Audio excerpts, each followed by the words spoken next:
Hi guys, welcome back. What is a gerund? How do we use them?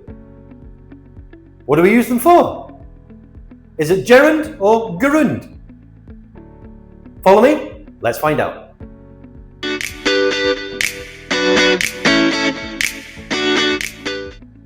In my last video we talked about nouns, verbs, adjectives, adverbs, but I left out gerunds because I felt it needed an entire video by itself. So what is a gerund? When do we use them? A gerund is verb ing form of a verb, but it's not a verb, it's a noun. Isn't English a wonderful language? Think of it as an action word wearing a noun costume. Swimming is fun. Here, swimming is the subject, not the verb. I enjoy reading.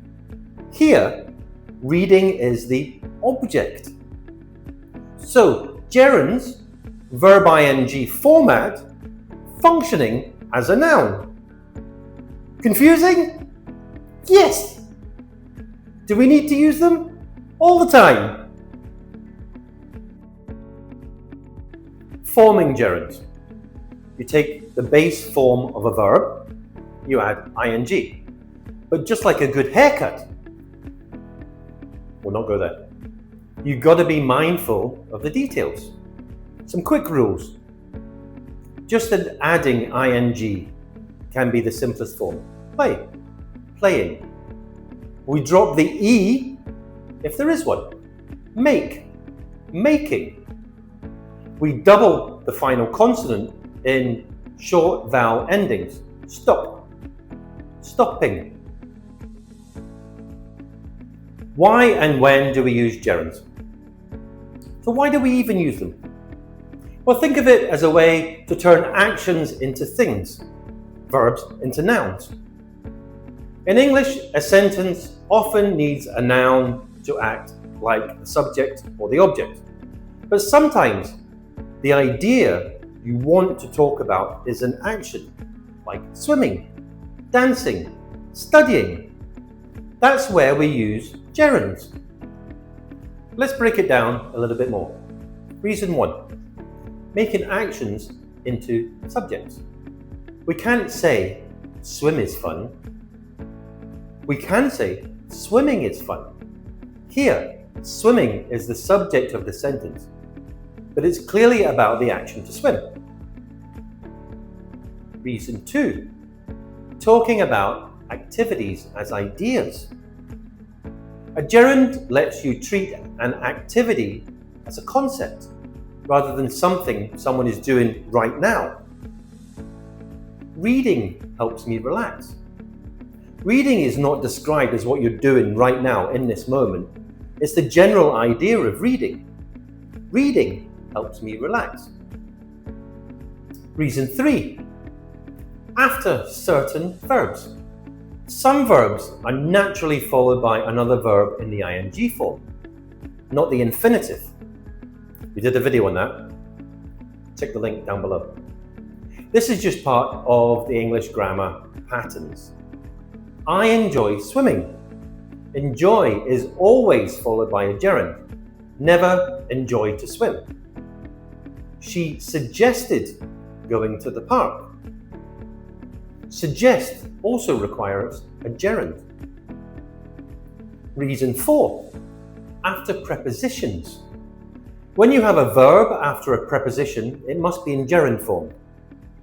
I'm interested in learning Spanish. She's afraid of flying. Reason 5, adding variety and smoothness. Smoothness. Sometimes a gerund just makes the sentence smoother or more natural sounding. Instead of breaking your sentence into two parts, the gerund lets you flow directly into the action. He left without saying goodbye.